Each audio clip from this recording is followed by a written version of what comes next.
Welcome back to the channel, everybody. Hope everyone's having a wonderful weekend. The weather's been wonderful here, and I've been enjoying watching the Premier League and keeping track of what's going on in spring training.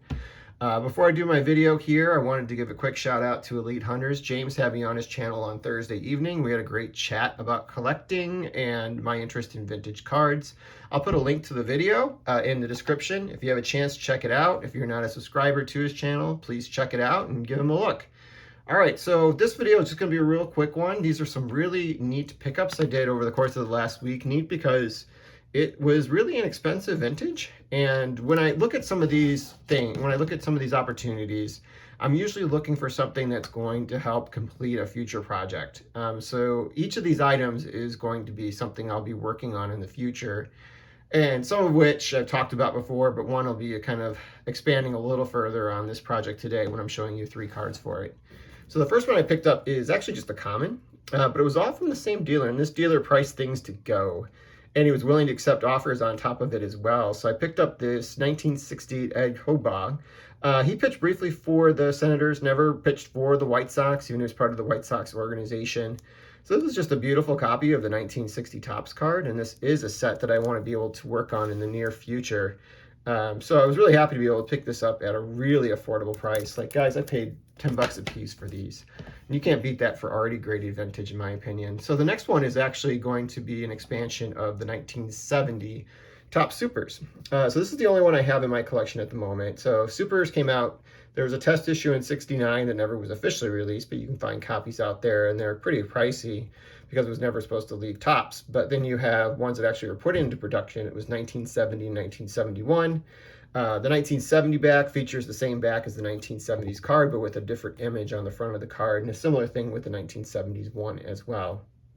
So that's the Luis Aparicio. It's actually a short print within the set. It's a set of just 44 cards. This is a very doable set to be able to complete.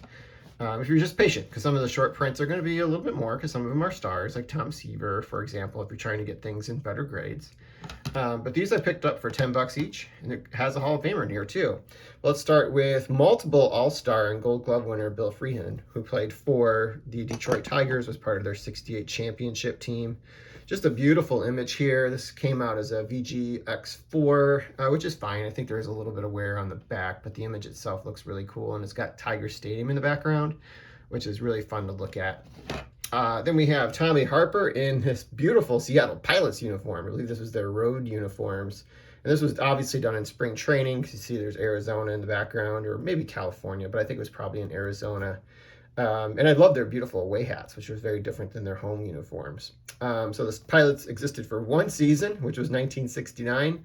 And you'll find cards across 69 and 70. This is the only Topps Super of a Seattle Pilot, and Tommy Harper actually led the American League in steals the year he played for Seattle, so it wasn't all bad in Seattle, even though it was mostly bad in Seattle. In fact, it's a good history lesson on what not to do when you're trying to start an MLB franchise, because it was a rush job, mostly because of Major League Baseball, not so much because of the city of Seattle. And then finally, we got Willie McCovey. So it was just a 4, and it's considered to be miscut because you have a little bit here of the other card that was attached to, but I mean, $10? I mean, come on, like, why wouldn't you do that?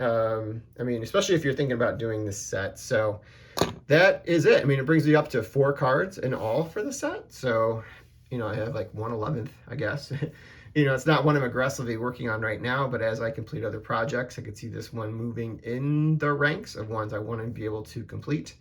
And, you know, I do love these oversized cards. I just think it's kind of cool to see these larger images of these players from these eras. And, you know, I've put together sets from the 70s years ago, but I haven't really focused on anything from the 70s since then. So it might be fun to work on a project that's something from the 70s, since, you know, I've gotten really back into vintage over the last 4 years or more at this point.